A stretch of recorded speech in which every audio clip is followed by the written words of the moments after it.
राजेंद्र दत्तू आवटे, शिक्षण समिती सभापती, भुसावळ नगरपालिका। मागील 50 वर्षाच्या कारकिर्दीत भुसावळ नगरपालिकेच्या इतिहासात प्रथमच सभापतीला डावलून ध्वजारोहण होत आहे।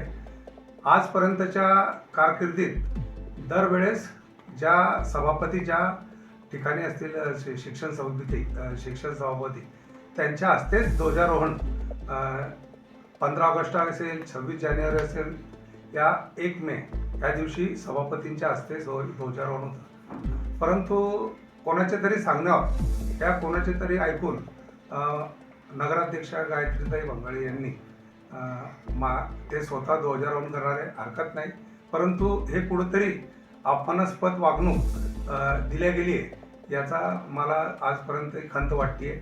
ठीक आहे, तरी आम्ही सर्व भारतीय जनता पार्टीचे सर्व नगरसेवक गटनेता, आमचे महायुतीचे सर्व नगरसेवक गटनेता, आम्ही 26 जानेवारीचा एक देशप्रेम आमचा आहे आणि देशावर सदैव प्रेम राहणार आहे। तरी आम्ही सर्व जण उद्याच्या 26 जानेवारीच्या झेंडावंदनाच्या कार्यक्रमात उपस्थित राहणार आहे।